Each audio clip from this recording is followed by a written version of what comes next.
Good morning and happy Friday, my friends. I am coming to you live here in our private Facebook group, and I am so glad that you're here. If you're watching it live, let me know. If you are watching the recording, let me know that as well. Just type it down in the comments below. It's a little bit of a delay, so just give me a second. If you type something, it just doesn't pop up automatically. So today I wanted to share something that I feel like I have to revisit myself as I'm on my own health journey. And I know I help my clients revisit this often the same. This is a big part of what I coach in my coaching program. And there's a reason for that because it's super effective. And I wanted to share today about the best time to practice your habit, your new habit perhaps, or maybe it's something that you just can't seem to get consistent with. And I have a potential reason why that's not happening. But before I do that, I wanted to share a little bit of the science behind habits and why they work, and then share with you some examples and when that best time is to practice whatever habit it is that you're working on. So we all know that consistency is super important when we're trying to accomplish any type of goal. And oftentimes, I talk about this all the time, our brain is not wired to do things in different and new ways. That is not the way that it knows to protect us. So we have a lot of challenges. Not only are we trying to make something become more automated, but we're also fighting against our brain that is probably looking for many, many reasons to stop that. And when we give into not fulfilling the habits that we're trying to create, or we're not keeping the promises that we're trying to keep to ourselves, we can oftentimes blame that on our brain. Don't use that as an excuse, but oftentimes it's our brain that stops us in our track. And it's bizarre. It's bizarre the way that happens. But when you think about the science behind it, it kind of makes sense because we are humans. We have been evolving for millions of years, and we are primal in some ways. And so when you think about our predecessors that were living during the dinosaur ages, they were often fight or flight. So their brain was actually very protective for them. These days, not so much. Thankfully, we have a lot less dangers that are real dangers that our brain can protect us from. So that's kind of the science behind that. And when you're building a habit, it's important to understand that consistency is super important. That's why habits are so important, because it's what pushes us into action when we don't want to think about it, when we, it helps to automate things. Okay. So, and it takes a lot of time, and a lot of people give up on their habits. Did you know that most people quit a habit or something that they're working toward, a goal or whatever that is, on day 19? That's called Quitter's Day, because that's when most people just throw their hands up and they're done. That's when the novelty of the new thing has worn off, and perhaps other things have kind of become that shiny penny and you prefer to do that instead. But that day 19 is kind of the point where people they quit. It's Quitter's Day. So when you have built habits and consistency, that will carry you beyond Quitter's Day and hopefully well into your future. So it's important to understand the parts of a habit and how habits work. And there are three main parts to creating any type of habit. And you can think about this in terms of maybe a bad habit that you have, something that's negative. And then also, if you're trying to build a habit, you can think about the parts of it in terms of that as well. So the first part is the trigger, and the trigger is the catalyst that kind of gets everything going. Okay, it could be a feeling, it could be an emotion, it could be an event that kind of is that trigger to set things into motion. So think about that. I'd love to hear what habit you're thinking of as I'm referring to these different parts.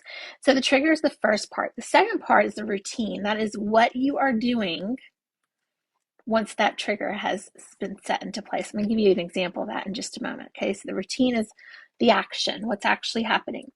And then finally, the third part is the reward. And yes, there is always a reward. And sometimes you have to dig a little deep to find out what that is. So it's, in essence, what do you get? What's the benefit from whatever that routine is that you've done? Okay, so the example that I'm going to share is a negative one. It's one that I have since changed. And that is, I had a habit of sitting down on the couch and eating mindlessly. Okay. So my trigger for that particular habit was when I would sit down, and it was oftentimes at night. So after I've cleaned up the kitchen, and that's Ken's and my time to kind of unwind, that was the trigger. I would sit down, and that would start me having these cravings of wanting to eat. And so in the past, what I would do is I would sit down. That's the trigger. And then my routine was I would go get some kind of crackery, bready substance, and I would sit and I would mindlessly probably consume about 300 calories before I even knew it. Okay. Watching TV mindlessly. Bad, bad habit. Okay. So my trigger was when I sat. My routine was the actual eating of whatever it was. My reward for that, believe it or not, was a tiny hit of dopamine, which we all know is something that is tangible. And a lot of people get it from exercise, and some people get it from eating mindlessly or numbing themselves some other way.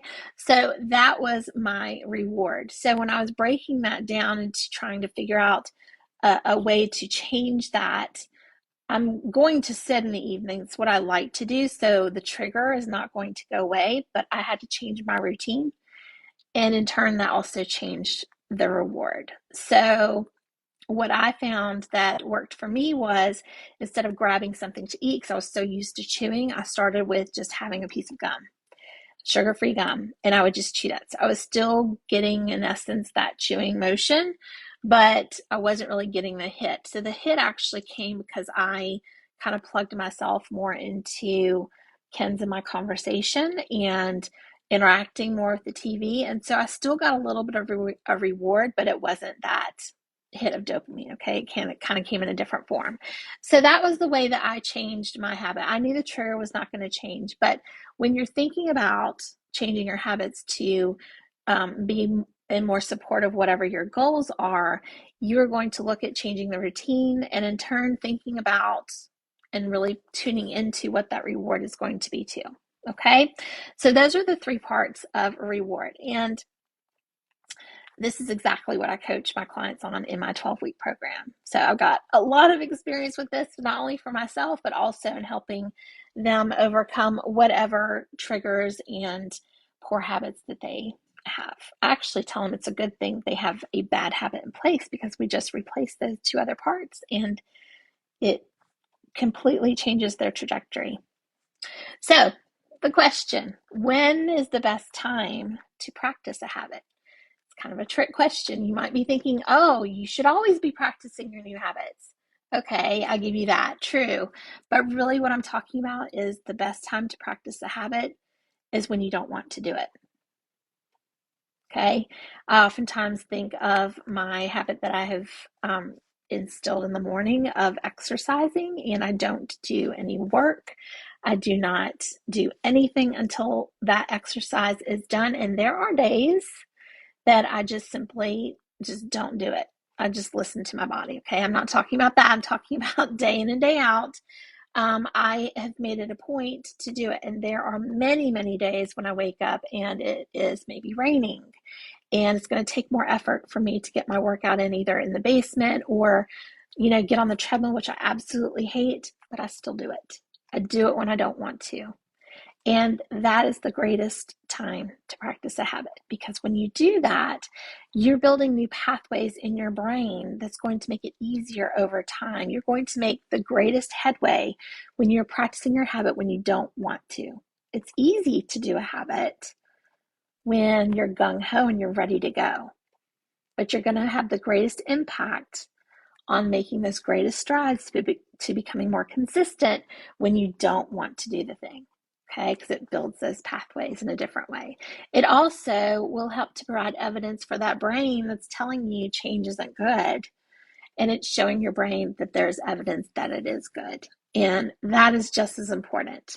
And it's also showing and proving to yourself that you are capable of change. So I'd love to know what you think about this. And also, excuse me, if you haven't already joined my list of my email list, I would love to have you join that. I give lots of excuse me, inspiration, lots of health tips, all for free. I also give a lot of freebies away that will help you on your journey to your best, healthiest self. So if you would like in for that, just comment, private message me, or comment below that you'd like the link to that, and I will send that to you. I'd love to have you be a part of that. I do a lot of extra things for you, my people here in this group, because I appreciate you and I want to help you be the best version of yourself. So, with that said, I hope you have a fantastic Friday. Let me know your thoughts below, and I look forward to connecting with you soon. Take care.